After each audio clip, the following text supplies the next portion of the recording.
All right, we good to go.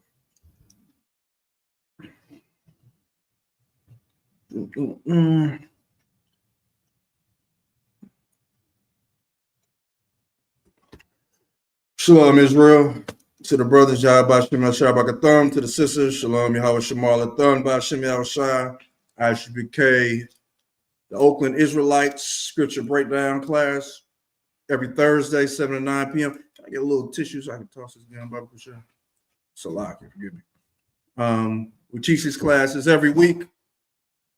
We are here to teach Blacks, Latinos, and Native Americans specifically their past, their present, and their future, how to get out of the hell they're in. 1 second. What? As well as to let our oppressors and let our enemies know that they have hell ahead of them. You know, and we do this, we're going to do this every day until Christ returns. Shout out to the brothers in the class. As well as the brother and sister, she observing our holy way of life, and it's much appreciated. You know what I'm saying? A lot of y'all are stuffing your faces right now with turkey. You're smoking weed, and you're probably paying for some woman's OnlyFans subscription. You're doing a lot more things wrong than eating turkey. You understand? That's just one of the major things for the day. But you come into the ISUBK, we'll fix you, man. You can change. Good. Oh, I thought you said something. I thought you said we can change you. It's not hard. What a lot of people don't know about serving the Lord is it's really simple. He wrote it all down. All you need to have is reading comprehension and the right teacher. You win. You understand? Without that, you lose. And once, like I was saying yesterday, the Christian church is the reason why, as a nation, we are losing. And our oppressors back the Christian church and making sure that we lose. Before you dip, please like, share, comment, subscribe. Don't just come in and click off. Push that little share button real quick. Push that little like button real quick. Helps the algorithm. All right. So once again, this is scripture breakdown class. So we're going to go over these scriptures. Any questions in the room? If you have questions online, if you're on YouTube, you post it. I'll see it. I'll respond to you. Otherwise, I'll just break down some scriptures. Good to go? Straight up. All right. Can you give me Luke chapter 24 and verse 27? We are not going to read out of the Apocrypha today unless something special happens. All right. If you're online, if you are trying to seek the Lord, man, one of the best ways you can start is to stop celebrating America's holidays. It will not only save you money. You know what's crazy? The crazy Shalom says Yahweh Shemal Athon by Shemel Shah. You know the craziest part of all of me and my rib was just talking about it today. Thanksgiving is the one national holiday that when you look at it from outside of America, you'll say, so what are the Americans celebrating today? Oh, it's Thanksgiving. Okay, what's the Thanksgiving about? Oh, well, that's the difficult part. So Thanksgiving is, damn, I'm about to say this out loud. It's going to be wild. It's the celebration of the genocide of the Native Americans. Go ahead. It's called Thanksgiving. Thanksgiving, you know what I'm saying? Thanksgiving, you know, they got different names for it, but it's about genocide. So, yes, my son. So you telling me the Americans are celebrating the murder of people? Yes. And how do they celebrate it? Well, all Americans, they gather and they families come together in different places and they eat symbolic food. The turkey represents one thing. The stuffing represents another thing. The cranberry sauce. Damn. Like it's a national holiday celebrating the genocide of the Native Americans. And you got Native Americans still here. Like, it's not like you exterminated them, but you killed so many of them, unalived so many of them, that they're pushed to the side.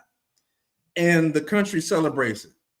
black people celebrate. How the hell could black people celebrate the genocide of a people when the same people that genocided the Native Americans are genociding us? You know what I'm saying? And you see what's happening with ICE.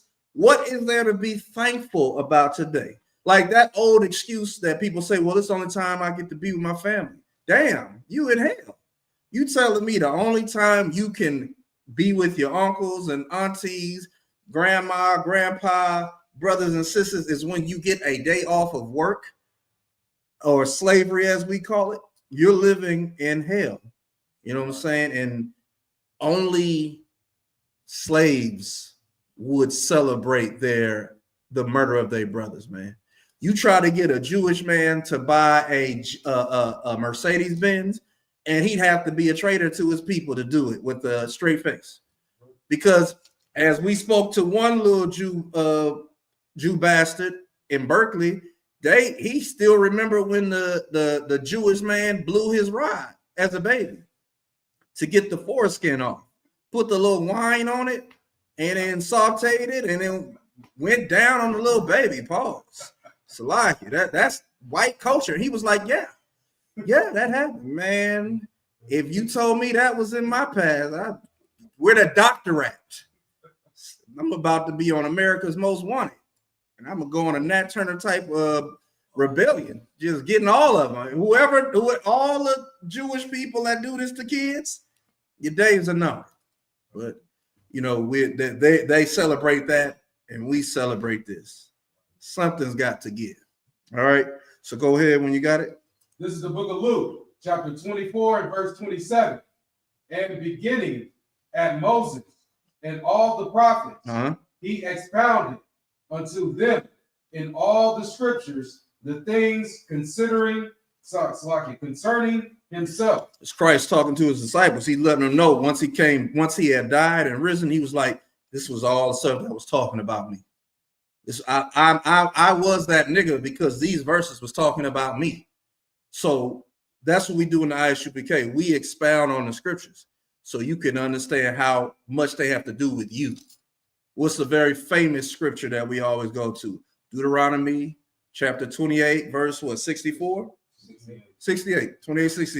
You go there and it talks about the damn transatlantic slave trade. That the book is concerning you. What you eat, what you don't eat is concerning you. Everything in this Bible is talking about how the Lord feels about the children of Israel. What does that mean? That means that if no children of Israel existed, then the Bible is toilet tissue. It don't apply to nobody.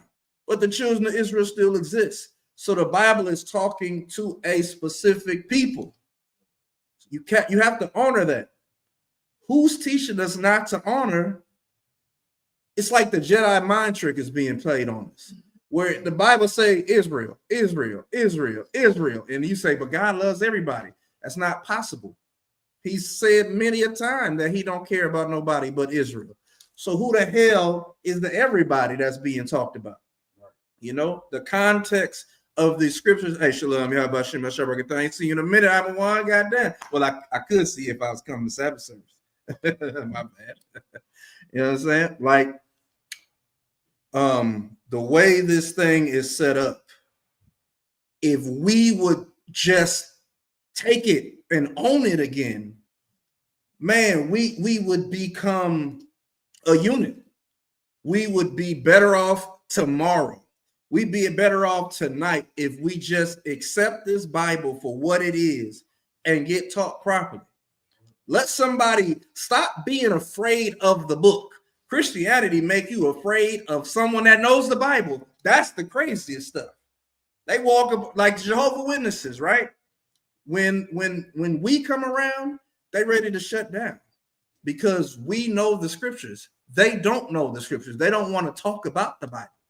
You know what I'm saying? Because nobody knows the Bible outside of the UPK. Right. These fake Israelite groups have a breakdown, but it is incorrect. Right. You know, so like we say, we're not affiliated with these other groups. Do what you want to do. But I would come into the school. I would come to the place that was here in 1969. That's probably Kassar, maybe. Or maybe just people in the front doing their thing. It's locked, so anybody about to bow out. All right. From there, give me Matthew chapter 5, verse 17. These is Christ's words we about to read. All right. Christ said these words out of his own mouth. So that means can't nobody contest this. Christ said, me and the Father are one. So Christ's words are the same thing that the Most High would say.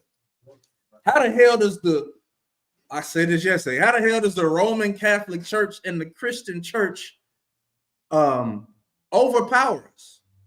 That's him coming in. How the hell do they win? It doesn't make any goddamn sense because Christians don't believe in Christ. You understand? They believe in whatever the hell they want to believe in. Got it, sir? Oh, that's with his kids. Go ahead and read that. This is the book of Matthew, chapter 5 and verse 17. Think not that I am come to destroy the law. Think not that I am come to destroy the law. It's amazing how prophetic Christ's words were. Like, you got to look at it from, imagine being there when he said that. You don't understand that he ain't saying that for them. He's saying that for the future generations. Right. He's saying that for us because Christ already knew how this shit was going to play out. Like, they're going to forget. They're going to give up. They're going to be destroyed. This is going to get so bastardized that Christ was speaking into the future. In the third dimension, speaking ahead of time. Think not that I've come to destroy the law or the prophets. Go ahead. Or the prophets. Go ahead. I am not come to destroy, but to fulfill. Alexa, what is the definition of fulfill? The verb fulfill is usually defined as to carry out. To what? Bring to realization. Pause. As a Stop. prophecy or promise. Stop. Alexa, stop. To carry out. He didn't come to destroy the law. He came to carry it out. He came to make sure that the law was set in stone. Alexa, what is the definition of fulfill? Feet is a noun meaning a plural of foot, Stop. which means any. Alexa, stop. Like nobody said a damn thing about no feet. Alexa, define fulfill. The verb fulfill is usually defined as to carry out or bring to realization as a prophecy or promise. For more, Alexa, stop. Y'all hear what she said? Shalom. He didn't say nothing about it being done away with. Fulfill, it amplified the point that he was trying to make. I came to do away with it. I came to bring the prophecy to pass. I came to ensure that it happened. What was happening at this time in Jerusalem? We was not keeping the law. We were breaking the law. We was doing, what did Christ have to do? He had to go into the temple and whip the people in the temple's ass because they turned that into a house of exchange. They selling goats. It's what Christians do in the church to this day. When Christian pastors collect that money from you, that's not a tithe. That is a sin offering. You're paying for the sins that you've done during the week. That's what it is. I molested a child. Here's $500. Oh man, I slept with that brother's wife. Here's $1,000. Oh, I'm Jeffrey Epstein. Well, here's $100,000. You're paying so that you can continue to sin. You understand? In the Israelite School of Universal Practical Knowledge, when we pay our tithes, we're not sinning. We don't sin in here. So we're not paying for our sins. We're paying our tithes because it's a part of the law. You understand? That's not how the church operates. The church operates is, come as you are, prostitute. Go bring me that prostitution money. Yo, man. And go back out there and get me some more of that prostitution money. Because they pimps in the pulpit. You understand? That is what Christ was fighting against. He's fighting against us being beguiled by our so-called spiritual leaders. Keep going. For verily I say unto you, till heaven and earth pass, one jot or one tittle shall in no wise pass from the law, till all be fulfilled. You understand? Till what? Till heaven and what? Till heaven and earth pass. Till heaven and earth pass. That's That tells you everything right there, that the law is not done away with, because the heaven and the earth have not passed. Whatever you got to do. Heaven is still there. Earth is still here. So how is the law done away with? You know what I'm saying? Like, it's not practical. It's kind of like one of those things you shouldn't have to explain this to people. You should be able to read these two verses to people and they get it. Oh, the law is not done away with. But what will they do? They'll say, well, we can agree to disagree. We ain't no agreement. We ain't agreeing to disagree. You believe something totally against Christ. You are anti-Christ. You understand? Matter of fact, give me the precept, Baba Kashad, in Jeremiah 31 and 31. Different subject, but the same energy. If anybody has any questions, please feel free to raise your fist and it'll be answered to the best of my ability. Unless I have to ask another brother to give me assistance. Huh? This is the book of Jeremiah, chapter 31 and verse 31. Behold, the days come, saith the Lord, that I will make a new covenant. Not that. I want it's deeper into the chapter where it talks about heaven until if the heaven and earth pass, then will I end my covenant with the children of Israel. It's probably around 38 or 40 in that zone. You got to go ahead and say it. 36. Oh, sorry, Christ. What? This is the book of Jeremiah, chapter 31 and verse 36. If those ordinances... Start at verse 35, Baba Kusha. Verse 35. Thus saith the Lord, which giveth the sun for a light by day, and the ordinances of the moon and of the stars for a light by night, which divideth the sea when the waves thereof roar. The Lord of hosts is his name. Verse 36. If those ordinances depart from before me, saith the Lord, then the seed of Israel also shall cease from being a nation before me forever. You understand? If when the moon and the sun ain't there, then the Lord gonna be done with Israel. The moon and the sun are still here, so the Lord isn't done with Israel. So that means there will always be an Israelite to exist. You understand? And it ain't no Caucasian. All right. So it's the same thing. Go back to Matthew chapter 5 and verse was that 18? Till heaven and earth pass, one jot and one tittle shall in no wise pass from the law to all be fulfilled. Until we get back to serving the Lord, it won't be fulfilled. But this law is still going to stand, even when we start serving the Lord like we're supposed to. You understand? Because heaven and earth aren't going to pass. So the law is always going to exist. Y'all remember when y'all was younger, you see like all of the science stuff, they said in 3 billion years, the sun is going to get bigger and it's going to engulf it's going to explode. Okay, that 3 billion years. Why should I be afraid of something that's going to happen 3 billion years from now? How many times you're going to reincarnate in 3 billion years? Thousands of times. It's not a big deal. You know what I'm saying? So even with that, it's such a long way off. The law is still going to be intact 3 billion years from now. So you might as well get with it. Go ahead, keep reading. Verse 19. Verse 19. What?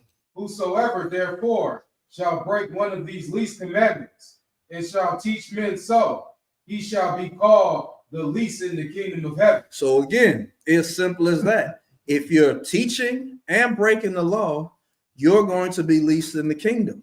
Who's breaking the law and who's teaching people not to keep the law? Anybody? Christian pastors. Christian pastors.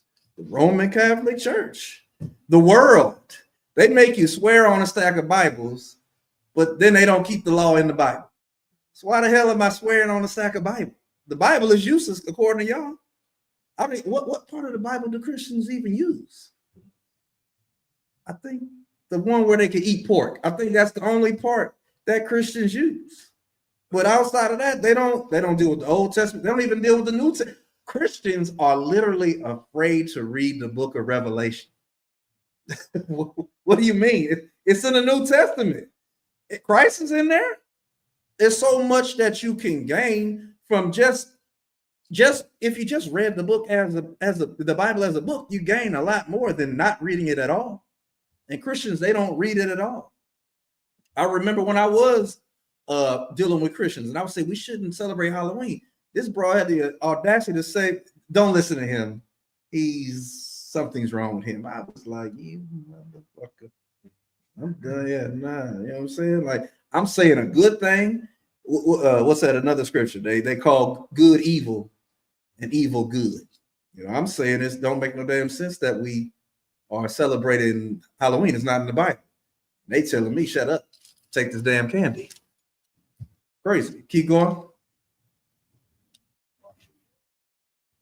Middle of verse 19. But whosoever shall do so and teach them, the same shall be called great in the kingdom of heaven. Mm-hmm. Simple. So you got to ask yourself a question. Which side of that verse do you want to be on? Do you want to be on the side where you teach people don't do the law, don't keep the law? Or do you want to be on the side where you're telling people do the law, keep the law? It's basic. You know what they call basic instructions before leaving earth. I don't give a damn, say it. But you're not even reading the damn instruction manual. So the Bible is really just a book that you put on your table. It's a doorstop. It's in the drawer when you go to the hotel to have sex with a prostitute. That's all it is. It doesn't mean anything. The Bible is the type of book that you're supposed to not care if what was his name? The dude we found out was having sex with little girls, dating white women, polite. Who cares if you shoot up the damn Bible? I don't need this book to serve the Lord anymore. It's in my spirit. You know what I'm saying? Matter of fact, go back to Jeremiah 31 and 31. This is the book of Jeremiah, chapter 31 and verse 31. Behold, the days come, saith the Lord, that I will make a new covenant with the house of Israel and with the house of Judah, not according to the covenant that I made with their fathers, right, in the day that I took them by the hand to bring them out of the land of Egypt, right, which my covenant they break. That's the problem. The problem is we had a covenant where you could give offerings and it was good enough for the Lord, but we broke it. How do we break it? Because we didn't want to serve our God. We want to serve every other God. You read that all through the Kings and the Chronicles. You have somebody come up and they'll do everything but this one thing. Oh, we're going to tear this down and tear this down, but we're going to keep the groves. We're going to tear the groves down, but we're going to keep the high places. It's like, give it all up. That's what I've learned in changing my life is, you ever see those things where it'd be like someone holding something and the caption will say, sometimes it hurts more to hold something than it does to let it go. You trying to hold on to your wickedness is the part that's hurting you. Just let it go. It's easier to lead a righteous life than it is not to. You understand? That's how it is when you actually eat the scroll. You realize, look, I know what I want to do, but I got to do I want to do another precept because I'll go to another place. I'm going to do the thing that I don't want to do, even though I want to do it. I want to be the sinner. The sin feels good. The sin is in my spirit, but I'm going to do the thing that is harder to do, and that's to give up the sin. I'm not staring at nobody specifically, just so you know. I'm just looking in this direction, all right? I don't know your spirits. I'm not that good. All right. Keep reading, Ella. I think you got to the part where you said you're going to put in your inward parts. Although I was an husband unto them, saith the Lord. Right. But this shall be the covenant that I will make with the house of Israel after those days, saith the Lord. Right. I will put my law in their inward parts and write it in their hearts. And what are those days? Those days is the days of Christ. Christ has come and went. He's at the right hand of power. And those days are now where it's in our inward parts. We don't have the external covenant anymore where we can do something to appease the Lord. Now you have to become the sacrifice. Now you can't, like I was saying earlier, you can't give a sin offering like the church does. The church says, give me your money and keep sinning. That's not how it works now. Now it's give your money to Commander General Yohana and don't sin. Like Christ said, go thy way and sin no more. At least a worse thing happened. That's the time that we're living in, because the Lord said he will put it in your inward parts. Keep going. And will be their God, Uh-huh. and they shall be my people. That's how we get God on our side. It's a battle, bro. I'm trying to tell you, it's the thing that you think. How would I say it? You're just lighter. You feel lighter when you stop sinning. When you just take the sin all the way off the table, man, you're free. You're blameless. You know how good it feels to be blameless? You could talk shit when you're blameless. I talk shit because I'm blameless, man. Talk shit. That's all you should do. You should just talk shit in the Lord. Yeah, yes. Oh, you sound arrogant. You fucking right, I'm arrogant. I know I'm online. You fucking right, I'm arrogant because I serve the Lord and I'm blameless. So, you know what I'm saying? And don't eat shrimp, crab, and lobster. You know what I'm saying? Don't celebrate Thanksgiving. You know what I'm saying? Don't have sex with white women. Don't do anything wrong. It's easier. It's harder to do the wrong thing because you have to be secretive. You have to hope nobody finds out. And then when they do find out, oh, now your reputation is gone. You know what I'm saying? All right, let's go back to Matthew chapter 5 and verse 20. After I get this verse, if y'all got some questions, I'm not a good teacher, but I'll try to answer.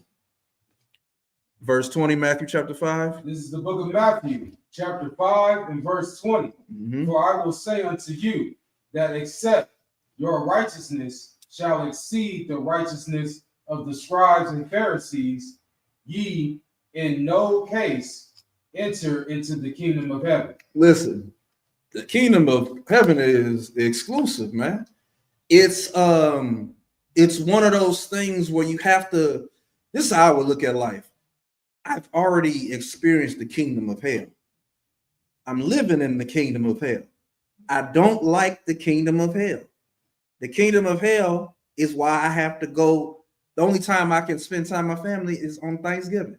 Why you think you got a 4-day weekend? They trying to it's like giving you a maximum break so that you can just go crazy for the next year. Christmas coming up. What day is Christmas? Alexa, what day is Christmas 2025? In California, the Christmas will be on Thursday, December 25th, 2025.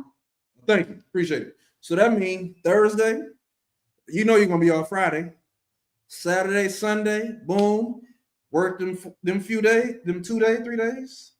And then you got New Year's. That's going to be Thursday. Probably going to take off Friday, Saturday. Now be a slave. You know what I'm saying? They feel like they've given you something. They've given you that break. No, man. To hell with Thanksgiving. To hell with whatever the hell I was talking about because I'm losing my train of thought. Yes, the kingdom of heaven is what you want. The kingdom of hell is worthless. You're living in hell. What is heaven like? I was watching something earlier with the Prince of Saudi Arabia. God damn. He's rich. Why the hell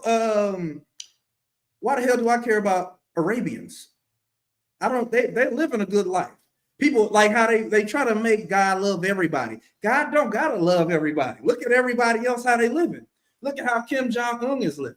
Look at how the cow dude from China is living. Look how Putin is living. They're fine. Look how Latino people are living. That is hell. Look how black people are living. That is hell. Look how Native Americans are living. That's hell. So the kingdom of heaven is something you should want to work for. You should strive for. It's very basic. Since coming in truth, has it been hard to keep the Lord's commandments? Now that you're attempting to do it, What commandments do you find yourself having the hardest time doing? Yeah, none of them. It's because it's real simple. So it's the kingdom of heaven is exclusive, but it's exclusive because Christ don't want everybody in it to begin with. That's the part that people don't understand. What's that in? Is that Matthew chapter 13? Kasar, you got something? The precept? Yeah.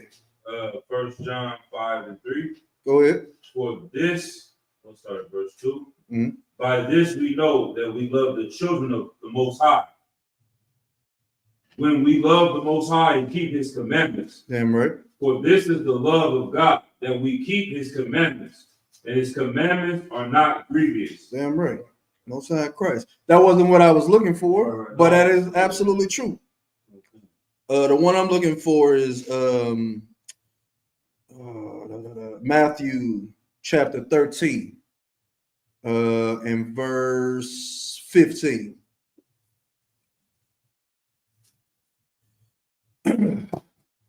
But it's not grievous. Correct. You're damn right. It's not. It's again, that is a great verse because that lets you. This is for this is for the people. Alexa, what is the definition of grievous? The adjective grievous is usually defined as causing grief or great sorrow. For more, ask me to give you more definitions Alexa, for stop. grievous. It's not grievous. It's not hard to do. It don't cause no sorrow to not eat pork. When you don't, have you ever seen pork worms? Swine, that like some people have to get surgery to get, you can look it up on your phone. It's like they're pulling worms constantly out of your brain because you ate pork, because you just couldn't give up on pork and they just pulling them out. It's like it's spawning. They pull some out and it just keeps spawning. Like, damn. I watched another video where it was something was dead in the water. And if you saw how they did like a time lapse on how long it took them to eat the animals in the water to eat it, brother, it was so many big animals eating this thing. Like that, and it came at the same time. It was like a bunch of different animals, big ass crabs, big ass fish. They was just chomping at it and chomping. And when it was finally over, there was none left. It was like, God damn. And that's what you want to eat? You want to eat? That's why you got worms. You want to eat a big ass crab? That's a roach. That's a spider. You want to eat what's the prawns? That's a big ass roach. You want a lobster? That's a scorpion. You gotta start looking at things like that. It ain't mean, it's logical. That's why the Lord's laws is not grievous to do, because when you just think a little bit, just look at a crab and look at a spider. You could draw the parallels and be like, yes, kind of looks like less legs, but looks about the same. Less eyes, but they look about the same. Yeah, because this one is underwater. His function is totally different, but they do the same thing. Spider in the corner, it get flies. It's a scavenger eater. Go ahead. Like if I may say this, when you see something that's a bigger spider, it's like even more disgusting. Yeah. You know what I'm saying? That's a big ass spider. If you look at the crab. Yeah, look at a tarantula. Yeah. It's like a big ass non-furry tarantula. You know, and they get big. Go to Australia. Goddamn. Yeah, the slockiest, the ones in Australia are called huntsman spiders. Yeah. And you got the camel one. I'm thinking about, is that the spider or the crab? You might be thinking. Yeah, that's nasty. But you take that shit to Wuhan. Oh, they about to chomp on that. Oh, extra food. Everybody else good. Our law is not hard for us to do, but this is the kicker right there. Go ahead and read that. This is the book of Matthew, chapter 13 and verse 15. For this people's heart is wax gross. People's heart is wax gross. It's covered in wax. Go ahead. And their ears are dull of hearing. The eardrums is just, they can't even hear nothing anymore. Go ahead. And their eyes they have closed. Even though their eyes are wide open, it's like blindness. You ever seen a blind person's eyes? That's how their eyes are. Even though they got brown eyes just like us, dark eyes, black eyes just like us, it's like they got that blind gloss on them. Go ahead. Least at any time. What? Least at any time. That's the kicker. Go ahead. They should see with their eyes. Matter of fact, y'all know I went too far down. Let's go up real quick. We're gonna come right back to that. Read verse 10. Verse 10. And the disciples came and said unto him, why speakest thou unto them in parables? So it's basic to us when we hear think now that I've come to do away with the law or the prophets. It's basic to us when we say, he that teaches people not to keep the law and don't do it shall be least. And they that tell people to keep the law and keep the law shall be greatest. That sounds normal to us. Sounds like that makes a lot of sense. But for a regular person that's been a Christian our whole life, that's a parable. You're telling me that keeping the law is not hard to do? That's hell no. The law was done away with because it was too hard. That's why it was done away with. It was too hard. It's a parable. Basic talking is it's spooky talk too. Understand? Keep reading verse 11. Verse 11. And he answered and said unto them, because it is given unto you to know the mysteries of the kingdom of heaven, but to them it is not given. Verse 13. Verse 13. Therefore speak I to them in parables, because they see not, and hearing they hear not, neither do they understand. Now go to verse 15. That's the kicker. They got eyes to see, ears to hear, but understanding they don't have it. And you need that. It's the SWV. Was it SWV or was it Escape? Escape even knew that what you need is understanding. More than anything, if you don't understand you messed up. It's comprehension, right? If you don't have comprehension skills, like you should do everything in moderation, right? So if you're doing stuff in excess, then you're not understanding what moderation means. Just do a little, do something. But if you do a lot, you're going to deal with the consequences. You understand? Go ahead, read 15. Verse 15. For this people's heart is wax gross. Their mind is wax gross. Go ahead. And their ears are dull of hearing. And their eyes they have closed. Least at any time they should see with their eyes and hear with their ears and should understand with their heart and should be converted, and I should heal them. The thing that people don't understand about Christ is Christ only wants problems. He don't want to save everybody. So John 3:16 can't be about saving everybody if he don't even want to save every Israelite. Somebody got to work. So, and I was raised a janitor, but somebody got to take the trash out. Somebody got to sweep the floor. Somebody got to wash the walls. Somebody got to do the windows. Somebody has to be the gourmet chef. We can't all sit on the throne seats. There has to be a system. That's why everybody isn't a priest and prophet of the Lord.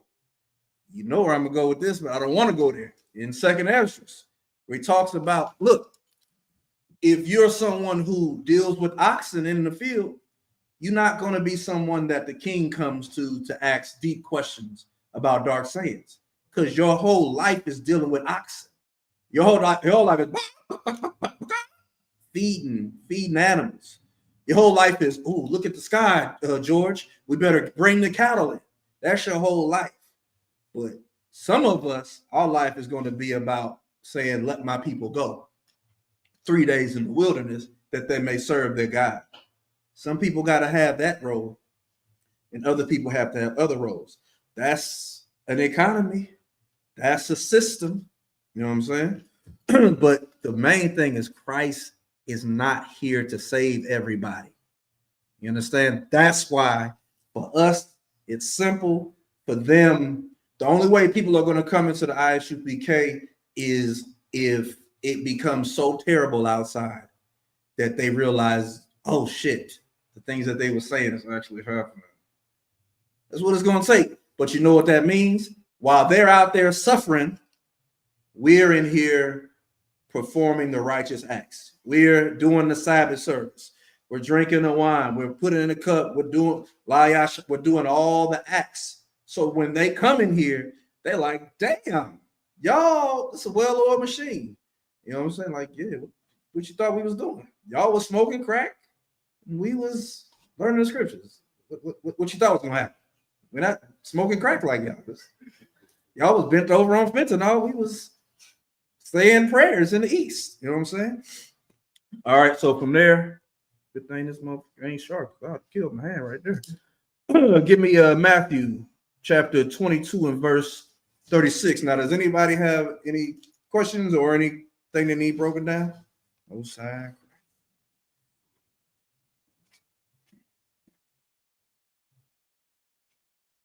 This is the book of Matthew, chapter 22 and verse 36. Mm-hmm. Master, which is the great commandment in the law? So this, if I'm not mistaken, this is a Pharisee. Came up to Christ and said, hey, Master, what's the greatest commandment in the law? Because it's all about confounding them, but at the same time, Christ was spitting wisdom. That's like, let me see what you got to say. Go ahead. Yahushua said unto him, thou shalt love the Lord thy God with all thy heart, and with all thy soul, and with all thy mind. Yeah, that's the kingdom of heaven, man. It's what was the best? It's having someone's orders to follow is the greatest gift in life. You don't have to think for yourself. I just follow orders. I don't do nothing else. I don't do it because I want to. It's like I didn't have a father per se growing up, but if you ever had knew somebody who was like, oh, I gotta ask my dad. Other kids like, oh man, you gotta ask your dad. You can't do nothing on your own. That the best kid was like, no, because that nigga killed me. So I'm going to ask my father before I see if y'all can come in the damn house or before I go to y'all house. That's the best life. I don't do things because it's what I want to do. I do whatever Commander Junior Hunter told me to do because Christ told him to tell me to do that. And Christ got that order from the Most High. Oh, that's a simple life. That's the kingdom of heaven. Because I love the Lord with all my mind, with all my soul, with all my heart. Keep going. This is the first and great commandment. Yeah. Keep going. And the second is like unto it. Thou shalt love thy neighbor as thyself. Damn right. Thou shalt love thy neighbor as thyself. Man, you got to love your brother. That's why the ISUPK's brotherhood is so strong. It's so paramount in keeping the law. That's how you know there's no brotherhood outside of the UPK, because Commander General Yohana for the past 20 plus years has been saying all camps need, since the split in the 90s, Commander General Yohana has been saying all these camps need to come together. So why they keep bringing out a new camp every other 6 months? Why are you starting something new? You're getting further and further and further away from the truth. You're not even like the prodigal son figured it out at some point. You're not even figuring it out because you love the whoredom that is America. You know, you love to chase fake power. You're like a damn moderator online on a live stream. You just want to be the person that tells people what to do. You haven't earned that. None of us have earned. Commander General Yohana, he's earned that. And who's after him? General Muhammad. He's earned that. That's honorable. What y'all doing is not, and we see it. It comes out before you know it. Scandal. I remember when the Peggers went to the damn strip club and had a Passover. Like, what? Y'all had a strip club. What's going on here? You know what I'm saying? Pegasus, you know what I'm saying? That man Nate got AIDS. He's skinny as hell, man. He's gonna pass one day from a vicious disease. They're gonna call it cancer. He's got AIDS because they doing nasty. Y'all remember the blue waffle scandal? Right. Nasty. It was, I believe it was like sharing a woman. Two brothers in the school. They not all homosexual, but that's homosexual in itself. Sure. They swapping semen, basically. You know what I'm saying? They doing everything with a woman. It is nasty. It's so they could, that's not brotherhood. that's the opposite. And then of course you got Joy Morgan. You ain't gonna have no Joy Morgans in the ISUPK. We love women, Black, Latina, Native. We're not gonna take a woman's life, and we're not gonna hide a woman because of another woman, because of a funky policy in our Israelite group. Much polygamy. It's better that way for women. You don't want a man that hides his lifestyle from you. You want your man to be straight up and down with you. You understand? Same way a man can't have a baby, sis, you can't have another man once you have your man. Just some things is nature. You know what I'm saying? But these other fake Israelite groups, they are against nature. That's right. I'm right. Keep reading. Verse 40.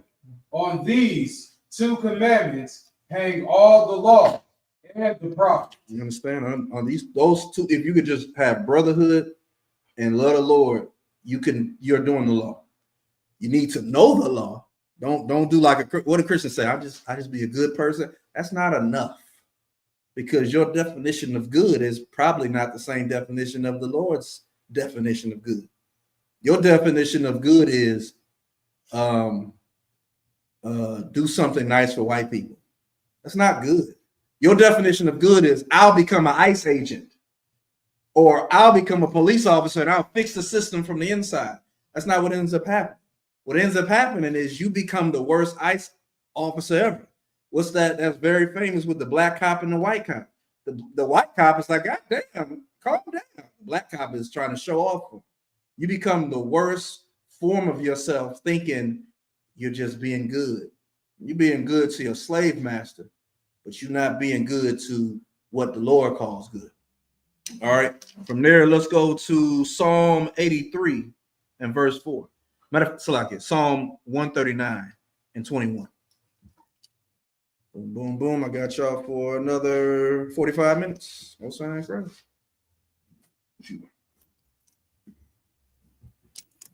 And again, I'm just breaking down scriptures. They're not all connected to each other. So just so y'all know. 139 and verse 21. This is the book of Psalms, chapter 139 and verse 21. Do not I hate them, O Lord, that hate thee? Go ahead. And am not I grieved with those that raise up against thee? You understand? These other nations, they have risen up against the children of Israel. And this is King David. He's saying, don't I hate what the Lord hates? The Lord does hate.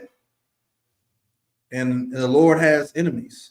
And we clearly have enemies. And you know how to be like, what if Benjamin Franklin was around right now? He would probably be like, well, all these niggas ain't in chains. You know what I'm saying? It's the same thing with King David. If King David was around, he'd be like, why are blacks and Latino people so separated? What the hell are y'all doing? Why are y'all celebrating Thanksgiving? It's the murder of your brother. You know what I'm saying? We're so detached that we don't even know we have enemies. I saw this one video of this brother. He was a hardcore killer. Came up on some Ku Klux Klan members, hugged him and said, why do you hate me?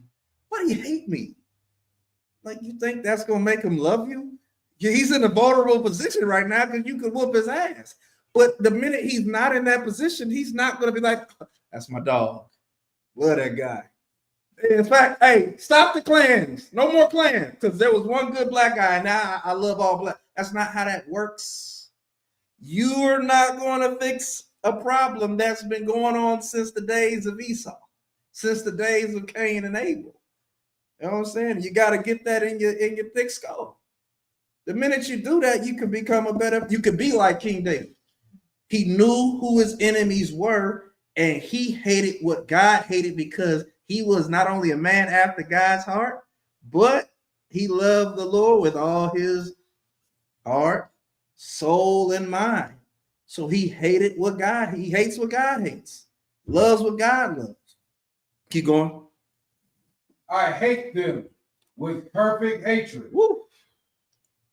I count them my enemies. Now that doesn't mean we advocate going out and hurting white people, anybody, ICE agents. Jim Muhammad just did a really a clinic on how you deal with getting arrested. Get arrested. Don't run your mouth to no damn ICE. Stop trying to prevent the arrest. Just say, hey, look, I'm an American citizen, and if they're gonna arrest you, you're gonna get arrested. Shut your damn mouth. But you can get out. You'll get out. You know what I'm saying? That's why I can't wait. I've been watching a lot of mafia stuff lately, right? And it sucks to see those Italians be so revered and feared and respected and called on all at the same time. Like they're robbing people, but the community loves them. They're killing people, but the community knows if they have a problem, they can call them out. That's how it should be with us. People should respect us and fear us as prophets of the Lord, but they should also know that we can solve all their problems. When there's something to worry about, they should, like, you call, they say in an emergency, call 911. In an emergency, call the ISUBK. You should call us first before you call 911. That's how Sonia Massey would still be alive.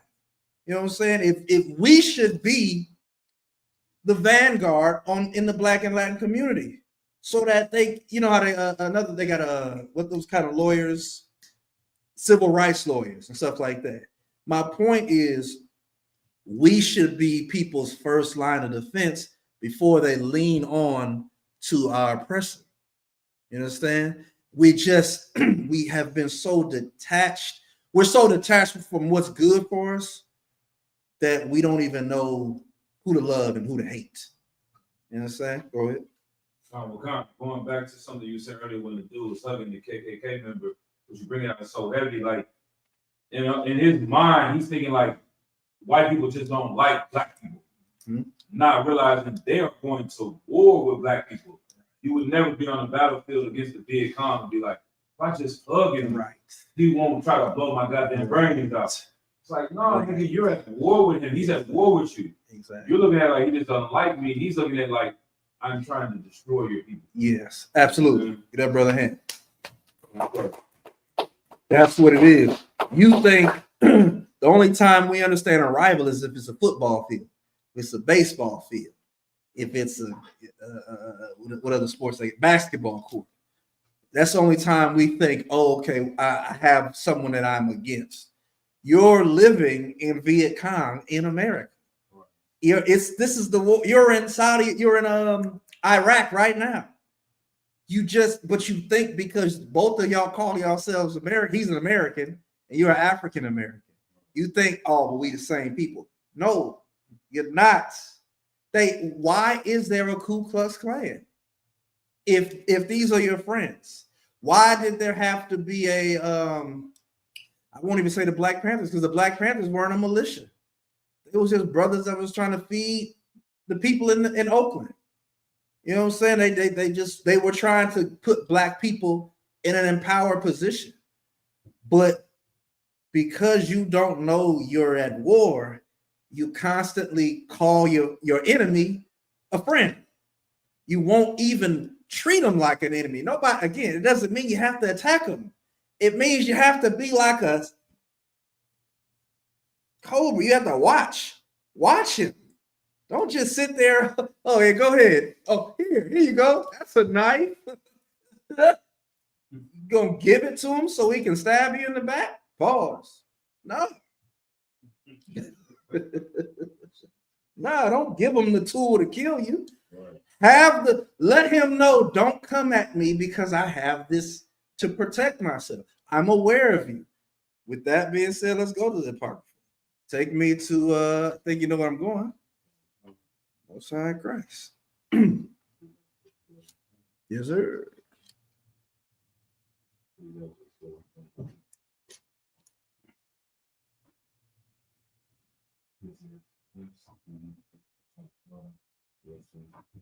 This is the book of Ecclesiasticus, chapter 12 and verse 10.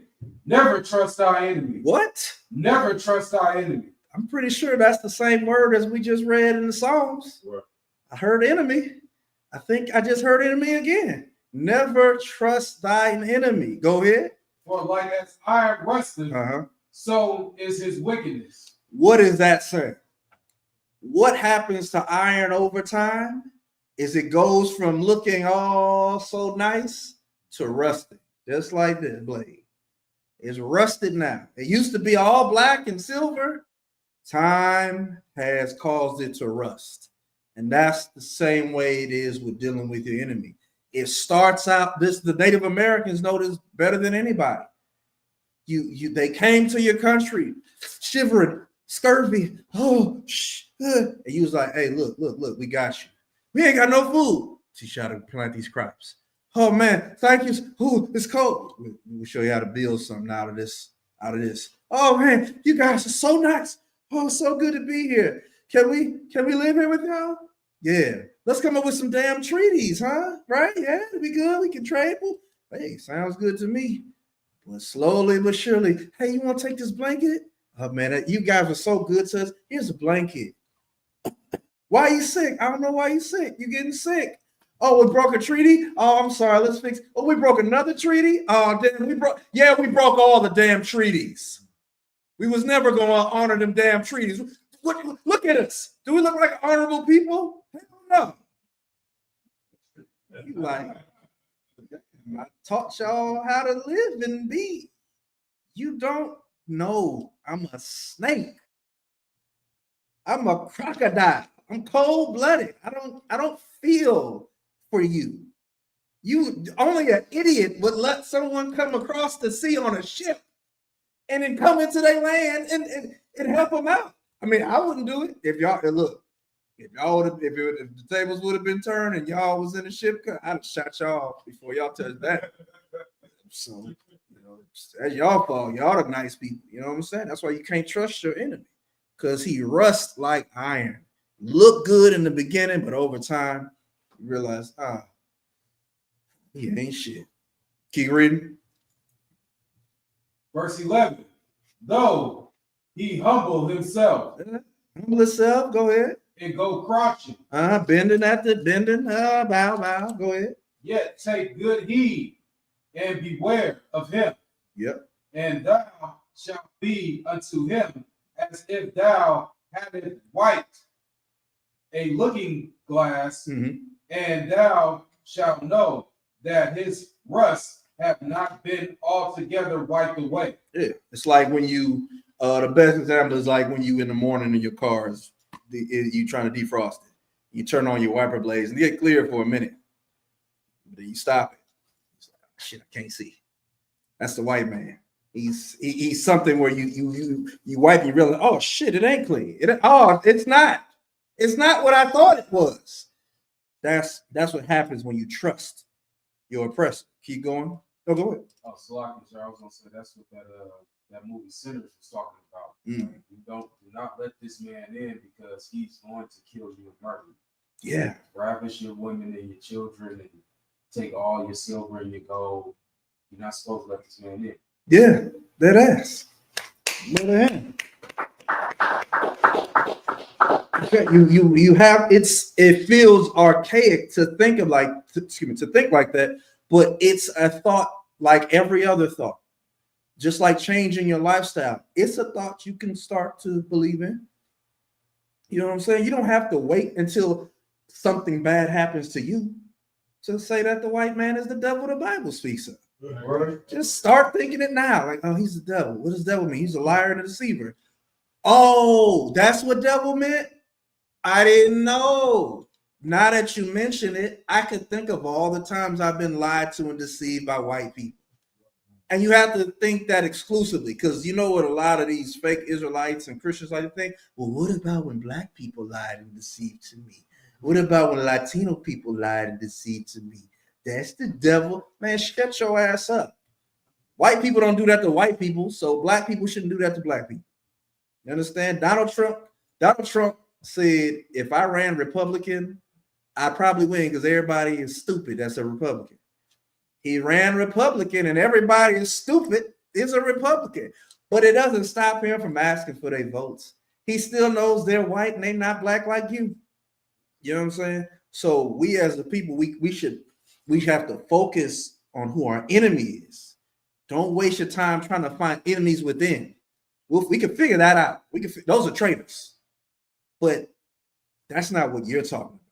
You're talking about just you hate black people and Latino people with a perfect hatred. Dumbass, you messing up. The iron that's rusting is over there. That's who you're supposed to hate. You know what I'm saying? But you have to adopt that philosophy. And you don't get that type of revolutionary, militaristic mind outside of UPK. Right. You know what I'm saying? From there, take me to Psalm 8. Was that the end of the verse? All right, no sweat, no side Christ. What's the next verse say? On Ecclesiastes 12 and 12? Yeah, read 12. What does it say? Verse 12. Set him not by thee, least when he has overthrown thee. Woo. He stand up in thy place, neither let him sit at thy right hand, lest he seek to take thy seat. And thou at the last remember my words and be pricked therewith. Yeah, you be pricked out there. It's, the right hand is power. Like you don't let them sit at your right hand of power, because that's what normally happens, man. You be like, oh man, he folk. This folk right here. He good white people. That don't even make that ain't even a real sentence. You made that up. Ain't no such thing as a good white people. Ain't any such thing as a good white person. It's such things as that's the devil. It's such thing as you should watch him. You know what I'm saying? But there ain't no such thing as a good white person. They don't have to, they're not meant to be good. They don't have to be good. So they don't have to be good. So they're not good. Because they don't have to be good. Stop trying to make something good. You can't turn something crooked straight. Stop trying to do that. Let white people eat their non-seasoned food. You don't need to tell them about Zatarain. You have to tell them about Lowry's. Let them lead the lives that they want to lead. Keep them at a distance. Stop trying to be Captain Saver Funky. You know what I'm saying? Give me Psalm 83 and 4. If you would like to, go ahead. Verse 13. Who will pity a charmer that is bitter with a serpent? Yeah. Or any such as come nigh wild beasts? That explains itself. Y'all know them stupid swami people that and the cobra come up and get struck. It's like or Barnum and Bailey. One of them they put the head in the tiger mouth and the tiger bit him. Oh, whoop-de-doo. I am surprised that happened. Or the damn killer whale. It's in the name. It's a killer whale. Why do you have a killer whale in an aquarium? That motherfucker, he's jumping up. Like, you know how wild that is of a thought? The killer whale is jumping way like 20, 30, 40 feet up in the air to get a piece of fish that you put up there. What if he one day decides, man, that fish, I'm about to jump 40 feet over this embankment and land on these humans? He could do that. He got every right. He's a wild animal. And who could say that animal was wrong for doing it? If you play with snakes and get bit, who should be getting mad? Are you getting mad at the snake?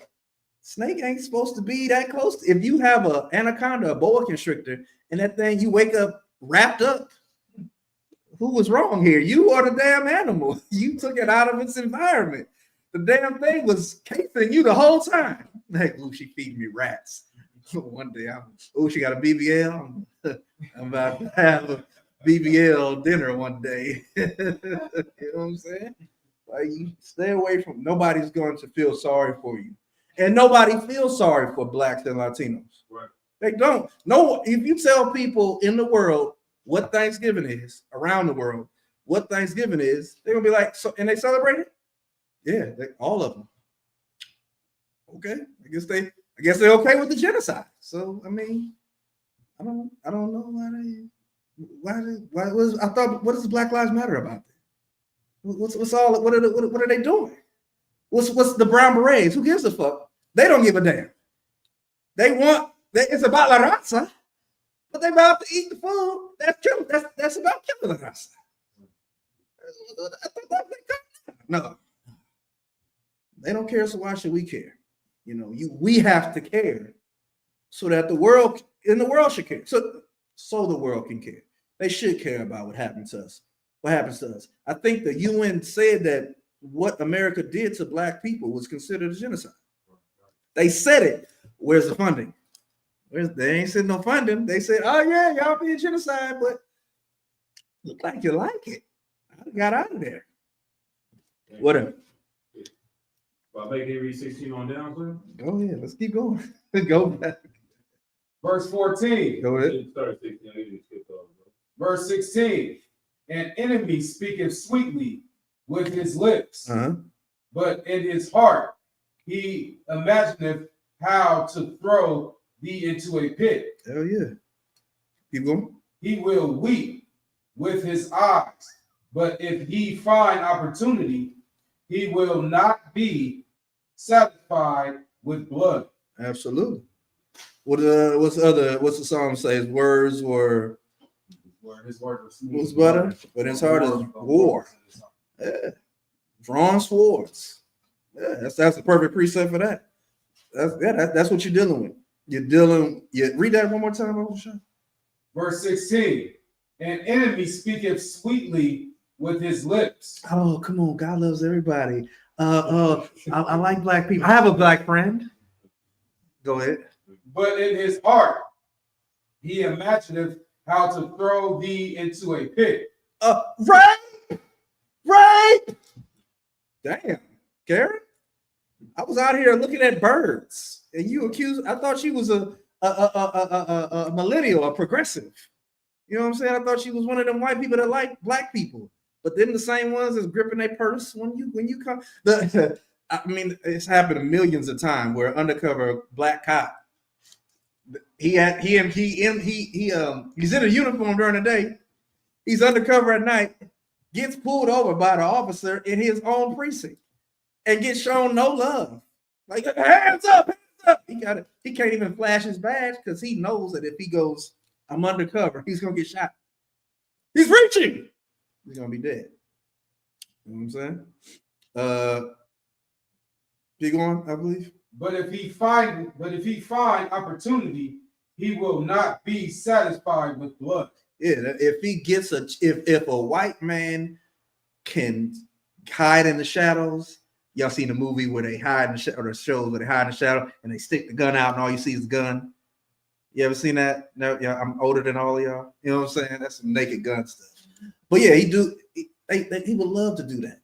They'd love to kill you and hide the hand, dust off the fingerprints, throw it in the trash and shit like that. They would love to do that, man. They would love to, if white people could steal black people's ability to play sports, cook, write music. If they could make Eminem over and over again, they would. If they could, I don't watch enough sports to name any, but if they could make a pure white Steph Curry and a pure white LeBron James, you'd never hear the end of it. Right. They like, oh, we got one. They big on the great white hype. You know what I'm saying? That's their opportunity. Any more? You want to keep reading, Kazar?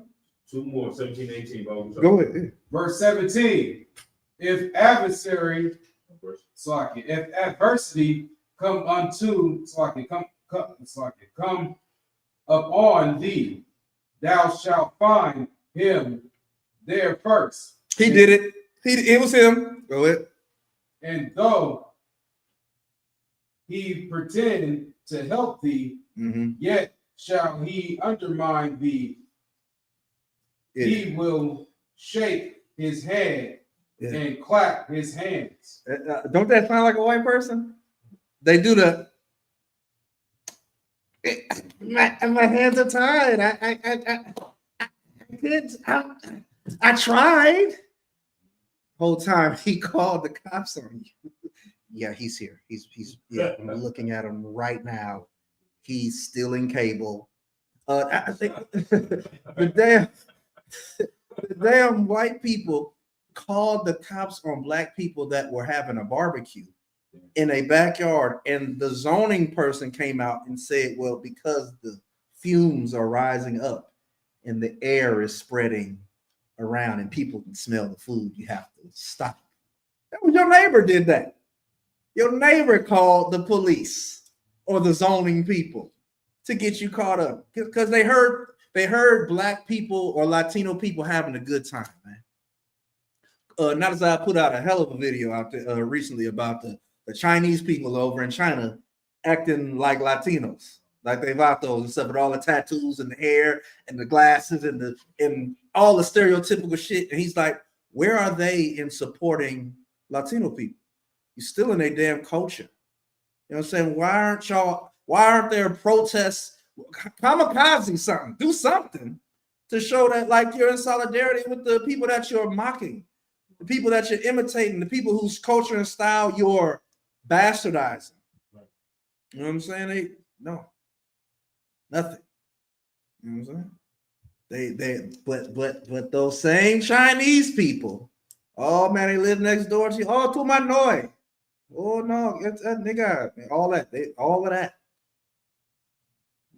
Sending money to China so they can dress like Latino people. Hate Latino people in America.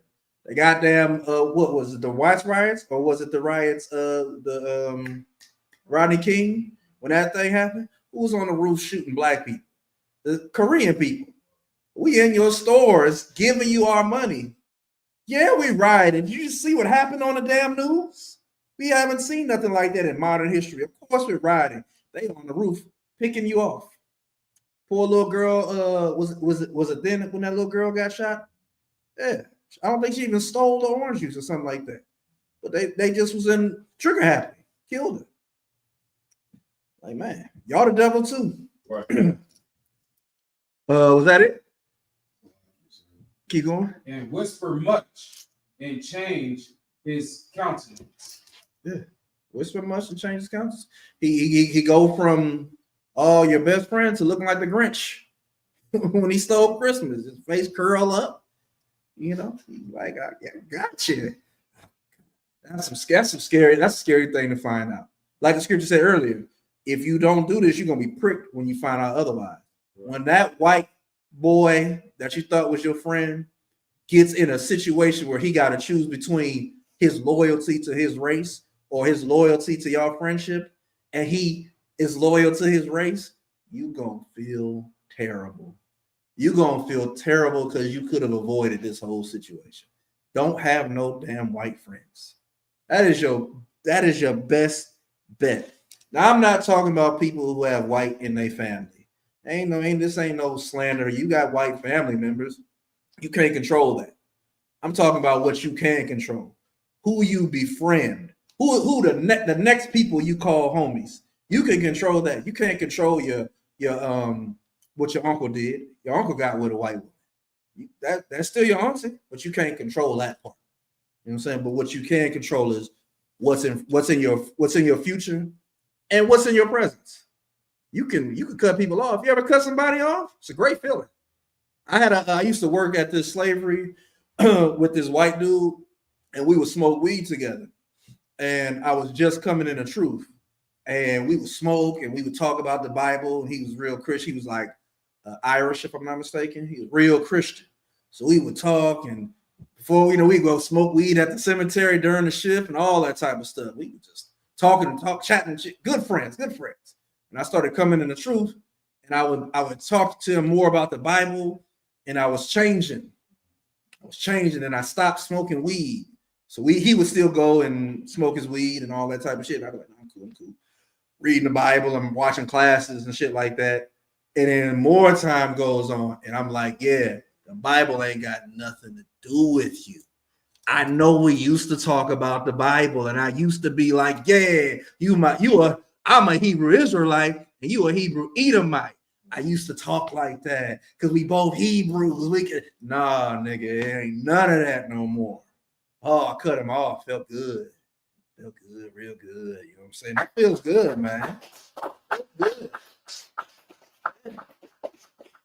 If I saw him today, I wish he would come to a camp. Oh man, I get the boot kiss. I get the boot. That'll be the one I do get. I tell you that much. That was the end of that verse, or we got more. Most High Christ. So I'll give you a hand, give you a hand, give you a hand, man. Go on. Give me Psalm 83 and 4. We're still talking about our enemies. Most High Christ. And then after this, we're gonna go to Revelation 3 and 9, 2 and 9 and 3 and 9. This is the book of Psalms, chapter 83 and verse 4. Go ahead. They have said, come and let us cut them off from being a nation, that the name of Israel may be no more in remembrance. That's what your enemies have done. They have said, come and let us cut them off from being a nation, that their name be forgotten. So that's how you know white people aren't Israel. Because if they was Israel, then why they can't be Israel, because they're claiming Israel. Right. The Bible just said we're going to cut them off so the name of Israel may be no more in remembrance. So why is someone calling themselves Israel? I wasn't calling myself Israel. This is new.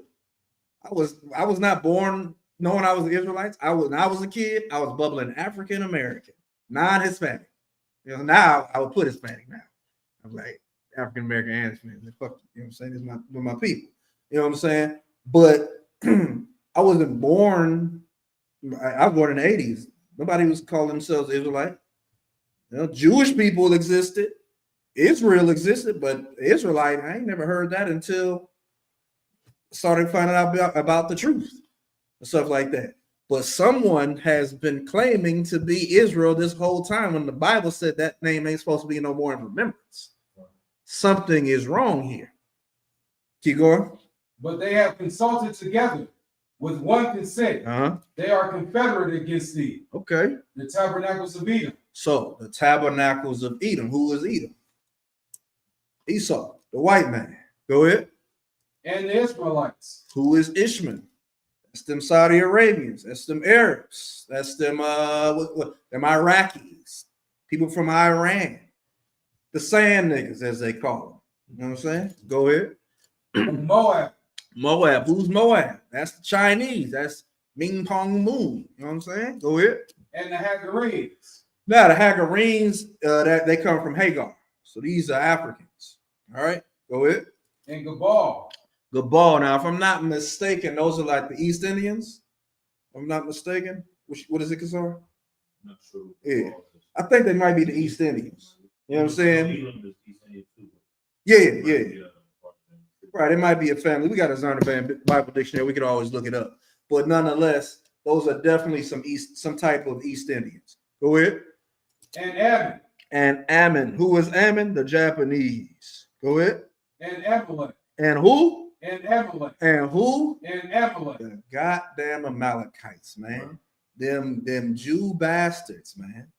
That's the reason why the name of Israel came back, because those Khazars, they were living in they were living in a mountain in the midst of an important trade route.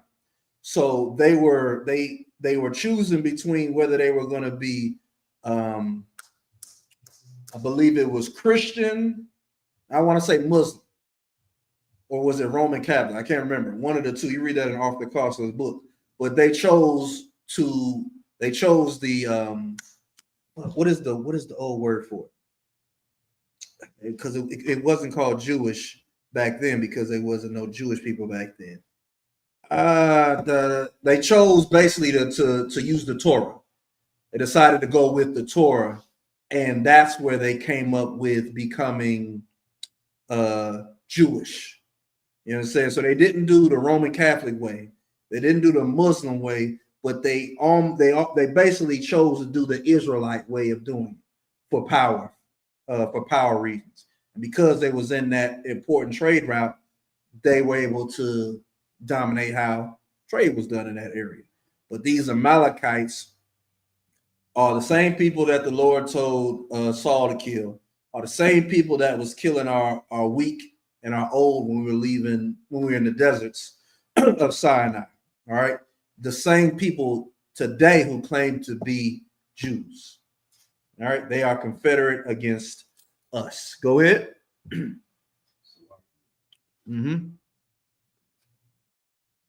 37. Verse 7. Verse 7. Gebal and Evan and Evelyn, right? The Philistines with the inhabitants of Tyre. So the Philistines and Tyre back in those days were two African nations. Today, I think they're now considered some form of Arab, if I'm not mistaken. I could be mistaken, but they have a different identity now. Just like the what are they called? The Igbos, not the Igbos. Ethiopians. No, the original Egyptians. I believe right now they're like in South Africa. So they just been relocated. They don't have the same name because now Egypt is full of Syrophoenicians and shit like that. The people that after Alexander the Greek came and took over and mixed up all of that, just like the Arabs of the day are just whites. They're not as Arabic as they once were. All right. With the inhabitants of Tyre, go ahead. Asher also is joined with them. They have helped the children of Lot. Hoping, which is the same thing. Hoping the children of Lot. Say a lot. You know what I'm saying? The Assyrians is like the Kim Kardashians of the world. All right. And the children of Lot, that was Abraham's brother, Abraham's nephew, right? If I'm not mistaken. Lot was Abraham's nephew. So these nations have all come against us. All right. And they've helped each other in tearing us down. From there, I was going to read a lot of stuff in Ezekiel, but that's going to be too much.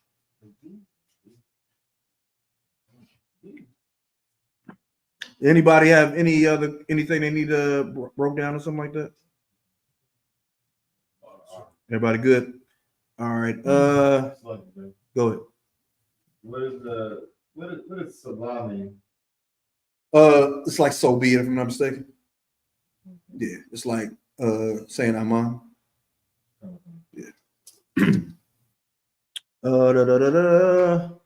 Maybe we got about 10 minutes. Let's read some if I may, I'm gonna have a different person read about Kushal Salaki. You good now? You on the glasses? What about Mata? Yeah. Good to read. Read Ezekiel chapter 16. Start at verse 1.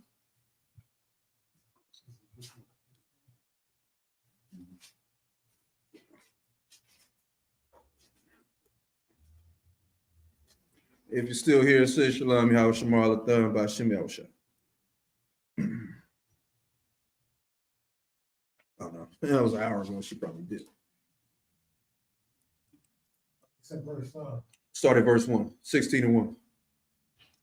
This is the book of Ezekiel, chapter 16, verse 1. Again, the word of the Lord came unto me, saying. Just a little bit louder. Again, the word of the Lord came unto me, saying, Son of man, cause Jerusalem to know her abomination. Go ahead. And say, thus saith the Lord, God unto Jerusalem, thy birth and thy nativity is of the land of Canaan. Thy father was an Amorite, and thy mother a Hittite. Basically, just saying we was unclean. We were unclean people in our youth. Go ahead. Verse 4. And as for thy nativity, in the day thou was born, thy was not cut. Neither was thou washed in water to supply thy. Supple. What does that say? Supple. Supple? Mm-hmm. Supple thee. Mm-hmm. Though was not salted at all, was swallowed it off at all. Meaning when we were in our youth, when we were in Egypt, no one cared about us. They didn't even cut the umbilical cord. So it's like we were hanging from a dead woman, or we were birthed and no one cared for our mother. And that's how it is for us in America. That's happened to us, right? It's like no one gives a damn about us. You know what I'm saying? It's like we're from Israel, but we've been in America so long that it's like y'all not from anywhere. You're from dirty America. You're a bunch of dirty, stinking Americans. That's what you are. Go ahead. Verse 5. None I pitied thee Mm-hmm. to do any of these unto thee, to have compassion upon thee. But thou was cast out in the open field to the loading of thy person in the day that thou wasn't born. You understand? Like no one pities us. They just look around, and the parallels is just there. If you see you could do this anytime you're in San Francisco. You see a white person on drugs, like feet out, dirty, out of their mind, ripped up, carrying a suitcase, bent in half with a dog or no dog, either way. And look how people look at them. It's like, I'm about my business though. But you put a black or a Latino person in that same position, and it's like, ugh, look at you. You're just a druggie. You smell. Look, oh my God, get some clothes, get a job.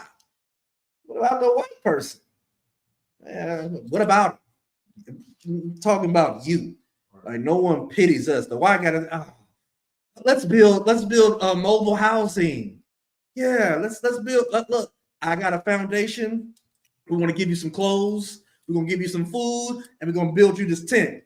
You can have that. We're gonna get it. We got it on live. Everybody out here helping our brothers. You know that they'll do that for them. But for us, no one gives a damn. Keep going. And again, be loud since you're in the back row. Verse 6. And when I passed by thee and saw thee polluted in thy own blood, I said unto thee, when thou was in thy blood, live. Yeah. I said unto thee, when thou was in thy blood, live. Verse 7. Yea, I said when thou was in thy blood, live.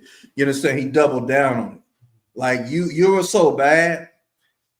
I'm like, look, just don't die.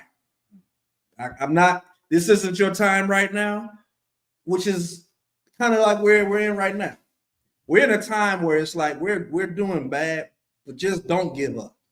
Fight, like Donald Trump said. Fight. You know what I'm saying? Just don't give up. Keep going. Verse 7. I have caused thee to multiply as the bud of the field. Yep, go ahead. And when thou hast increased and waxen great, and thou art thou, yeah, come to excellent ornaments. Thy breasts are fashioned, and thy hair is grown, whereas thou was naked and bare. You understand? Like when that's what happened just from living, the Lord took care of you. He's basically describing a woman, you know, because we are his quote unquote wife. All right, keep going. Verse 8. Now when I passed by thee and looked upon thee, behold, thy time was the time of love, and I spread my skirt over thee and covered thy nakedness. Yeah, I swear unto thee, and I entered into a covenant with thee, said the Lord God, and thou becamest mine. Thou becamest mine. You understand? Like the Lord, he heard the cry of the children of Israel, as it says in Exodus, right? And he had respect unto us. And that's what this is basically describing our time in Egypt. All right. So, and all that, the Lord made a covenant because what did he say? He made a covenant with our forefathers. That's why he sent Moses. That's why he even did what he did for us, because he made a covenant with who did he say? He said Jacob, Isaac, and Abraham. You know what I'm saying? So he was fulfilling that covenant, and that's the covenant we came into. Keep going. Verse 9. Then wash thy deeds not with water. Yeah, I truly washed away the blood from thee, and I anointed thee with oil. He cleaned us up. He cleaned us up, and he poured the oil on our head. He went. It was the relationship. He made an oath with us. Go ahead. Verse 10. I clothed thee clothed. Clothed. Yep. Thee also with broidered work and shod thee with badger skin. Mm-hmm. And I girded thee about with fine linen, and I covered thee with silk. Right. I decked thee also with ornaments, and I put bracelets upon thy hands, and a chain on thy neck. Verse 12. And I put a jewel on thy forehead, and earrings in thy ears, and a beautiful crown upon thy head. Mm-hmm. Verse 13. Thus wast thou decked with gold and silver, mm-hmm. and thy raiment was on fine linen and silk and embroidered work. Mm-hmm. Thou didst eat fine flour and honey and oil, and thou wast exceeding beautiful, and thou didst prosper into a kingdom. Like he's saying, you started from the bottom, now you're here. We went from being a people that was enslaved, went through the Red Sea, saw the death of our enemies, circled the damn Sinai for 40 years, went into the land of Canaan, vanquished as many as we can vanquish, and had a kingdom. We were set up. We had King David, fought civil wars and brought the kingdom together.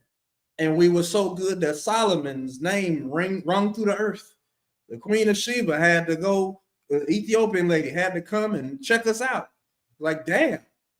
And all of that happened because the Lord did it for us. He was that husband that was like, no, you're going to wear this. You're not going to wear that. You're going to wear this. You're not going to do that. You're going to do this. He straightened us up. You know what I'm saying?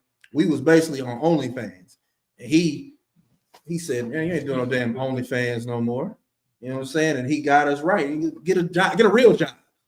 You know what I'm saying? He put us in position, and we did well. Go ahead. Verse 14. And thy renown went forth among the heathen for thy beauty, for it was perfect through my comeliness, which I have put upon thy, said the Lord God. Verse 15. Although didst trust thine own beauty and playest the harlot because of thy renown, and pureness of thy fornications on every one that passeth by. Is that what? So we're going to drop that and go to take me to Isaiah 1 and 15. So the Lord did all of these wonderful things for us, and we didn't want to give up our wicked ways. We wanted to be a whore because the Lord made us, he stunted on us. And in that, we thought we did it as if, oh, I did this. I'm the reason that I'm so beautiful. I gave myself clothes. I put this jewelry on. I'm the reason my hair grows. I cut my own umbilical cord. I washed myself. I anointed myself with oil. We treated it like it was our doing when it was the Lord who did it for us. You know what I'm saying? Go ahead. This is the book of Isaiah, chapter 1 and verse 15. And when ye spread forth your hands, I will have my eyes from you. Yeah. Yay. Yeah. When ye make many prayers, I will not hear. Your hands are full of blood. You know what I'm saying? We've done so much terrible before the Lord. The Lord is like, I'm not gonna hear your prayers because you're bloody. You know what I'm saying? All you know is wickedness. All you do is evil. So what do you expect from me? I did everything for you, and you turned your back on me. You did. You know what I'm saying? The Lord is a good father. You know what I'm saying? If you go home and your son is wearing high heels and claiming that he's out of the closet, toss him out the house, bro. That's what a good father would do. Your daughter come up a lesbian, it's gonna hurt. It's gonna hurt. Or she want to be a trans man, it's gonna hurt. But you got to say, well, you got to go and trans out that door. You know, transition into the real world. Right. You know what I'm saying? That's it ain't as bad as it sounds. It's because they've proven at that moment that they don't want your leadership anymore. That's all it is. So you're not really turning your back on them. You're hoping that they'll go out in the world, realize that you've been protecting the hell out of them, Right. And then they'll come back and be like, I'm so sorry, Father. I was wrong for that. You're damn right. But I love you now. I loved you then, but I love you again because you're back. All right. Keep reading. Verse 16. Wash you, make you clean, put away the evil of your doings from before my eyes. Cease to do evil. Yeah. Verse 17. Learn to do well, seek judgment. Learn to do well. Learn to do well. Seek judgment. Relieve the oppressed. Judge the fatherless. Plead for the widow. And become a good person. All right. Seek judgment. Seek to do things the right way. Relieve the oppressed, man. Like we're not in a position to do any of that at the time, but you should. Your people are oppressed right now. You know what I'm saying? You should be doing. That's why we have the food programs. That's why we have the clothing drives, because we're trying to relieve the oppressed. They are destroyed wherever we go throughout the ghettos of this country, throughout the barrios of this country. We do whatever we can to help. We have the expungement programs. We have the drug reform programs in the school. We do whatever we can to relieve the oppressed, because the only reason you're on hard drugs is because you're being oppressed. You don't like drugs. It's just a comfort. It's like comfort food. You know what I'm saying? It gets you, it's enough just to get you by. You know what I'm saying? But your job, man, is to relieve the oppressed, judge the fatherless, and plead for the widow. You got to be there for people that don't have kids, that don't have parents, and for those that don't have their lover anymore. You know, it's community is the point. You have to build community. And you have to build community righteously the way the Lord had to do it. Keep going. Verse 18. Come now. Come now. Go ahead. Let us reason together. The Lord don't have no reason to reason with us. Right. It's because he loves us and because he doesn't break his word. The Lord said, my word cometh back not void. So if the Lord said he gonna keep a promise, I'm good. If the Lord says he's going to do a thing, it doesn't matter how it looks on the surface to us. On the surface, it looks like there's nothing we could ever do to get right with the Lord. But the Lord's like, I already set it up. I set up a way for us to get back into a good relationship. You just have to be willing. I'll turn my back on you as long as you turn your back on me. But the minute you turn and face me, I absolutely will face you. I'll already be facing you by the time you turn around. That's the kind of God that we serve. Keep going. Said the Lord, though your sins be as scarlet. Though your sins be as scarlet, scarlet is red, just a deep, bloody red. That's your skin, your sin. Go ahead. It shall be as white as snow. It shall be as white as snow. You're gonna make you clean. You can get clean. You can get right. The Lord. It's always a time to get off the damn train of sin. You can get off of it. There's always a way out, and there's always a way in. Go ahead. Though they be red like crimson, it shall be as wool. The Lord gonna get you nice and clean, man. That's what Christ is. Christ is that opportunity to have a chance to be clean. You hear this very often in school where, and it's the truth. There's no what you're forgiven for is your past, but there is no mercy for new things you do. All right, there's no mercy for your new sins. That is true. I would say with that as well as, man, fight anyway. Fight even if you're still fucking up. Fight still until you're not fucking up. That's all. Don't be a type of person who's like, well, I'm fucking up. I might as well keep fucking up. No, just fight the fuck up. Even if you're doing it now, you can win. You just have to be willing to fight fucking up. Put that on Facebook. You know what I'm saying? Keep going. Verse 19. If ye be willing and obedient, ye shall eat the good of the land. That's the point. If you be willing and obedient. I don't want did obedience scare anybody in here? Sis, did you hear the word obedient? Did that bother you? It bothers women. Women hate to hear the word obedient. Be obedient. Like, I'm not a dog. I'm a dog. I'm obedient. I'm a roof. I'm obedient. But you got to be willing. I don't like to say it the way that sounds, but a lot of this is live action role play. To change your mind, you have to role play as a different person. You can't be the old version of you. You have to role play as the new version of you. You know what I'm saying? The dignified version of you. That's all it is. It's role playing. That's all this shit is. It's nothing else. I know you want to be special, but it's role play. Because how you know it's role play? Because you could easily go back to your old self. Think about who you used to be. It wouldn't take much to turn back into that person. Why do you think people lead the truth? So they can go and suck dick and do drugs. That's who you used to be, a dick sucking drug user. That's who you were in the past. You might not have been doing it literally, but that's who you were in the past. But it's easy to go back to that old lifestyle. You have to role play as the new version of you. Otherwise, what the hell are you doing here? Why you say count on one kind to another man? You ain't got to.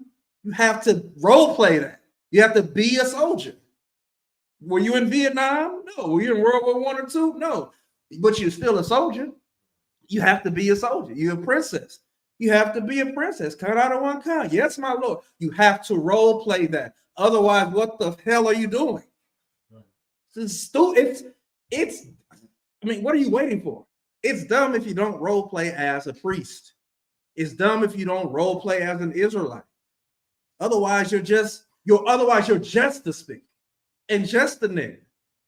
We're that as well as being priests and prophets and princesses. But if you don't get into it, why are you going to the Passover? Why are you going into the scrolls and saluting? Saying, Yah Bashim Yah Shah Brak Yah. What are you doing that for? If you're not going to play the game, play the game. Otherwise, dip. So that we can have someone else here that wants to play, that wants to be. Yes, I want to be an officer of 5,000. Well, you got to act like an officer of 5,000. I want to be a trooper. Nigga, act like a trooper. It don't work anyway else. Why did you wear all black when you first came in as a young man? Because you was like, I'm going to play the game. You didn't have to wear all black. You could have been disobedient and nigga have been like, yeah, you wearing white. That's white. Sorry. You could have just stayed disobedient and you'd have stayed a young man. But you decided, I want to go higher in this thing. Play the game. That's how it is with serving the Lord. Have you ever seen Christ? No, but you're supposed to be Christ-like. How the hell are you going to be Christ-like if you don't act like it? Role play. What would Jesus do? You have to think like that. You have to become that. Otherwise, you're weird because you're in here faking. None of this is, this ain't for fun. This ain't a show. This is me because of the truth. In the world, who was I? I was nobody. I'm kind of somebody now. But back then, I didn't exist. Now you exist. Play the damn game. Go ahead, keep reading. I'm almost done.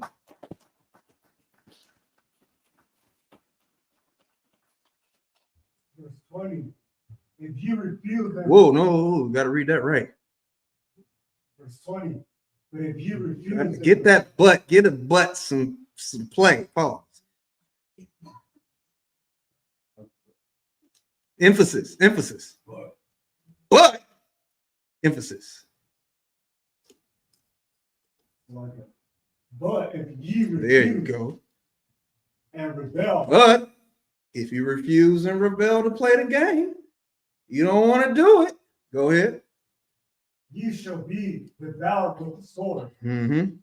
For the mouth of the Lord has spoken it. That's all to it, man. Can't tell you any other way to do this, man. Cesar is role playing his ass off, man. He's doing it. I know you're doing it, Ashiya. Now y'all doing it. Malcolm, y'all doing it. When you get your name, doing it. Sis, doing it. We in this building. We must be doing something. So do it more. Otherwise, you're gonna get devoured by the sword. Otherwise, it's gonna eat you up. Otherwise, you're gonna be in here like, yeah, kind of, damn. Use the counsel. You got a problem with a brother? Take him to counsel. That's a part of the game. If you never utilize the counsel, you're not utilizing. It's like playing a video game and you're using one hand. You need two hands to play this game, but you're just one hand in everything. You can't do it a dookie with one hand. I promise you, I've tried. You can't, you got to be able to do this and that at the same time, right? You can't shoot a Kamehameha. It's a two-handed thing. You have to be a part of it. All right. Any questions? Anything anybody want to say? Everybody good? With that, I'll pass the class over to Officer Naya. Israel, gonna give one person salute to the teacher. Israel, must. Spot. Must. Rock. Yeah, sit down, shot back thumb. Yeah, one time. Israel, gonna give one person salute to the sisters in class and online. Israel, sorry. Straight to the sisters. Israel, must spot. So had assistance. She know the hand movements. Teacher.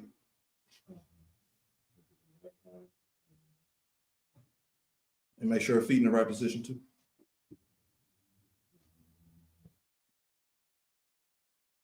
Boom, boom. All right, if she don't know the salute, it's cool, but just as long as she has everything else right. Israel, must. Rock. Let him talk. Class Smith.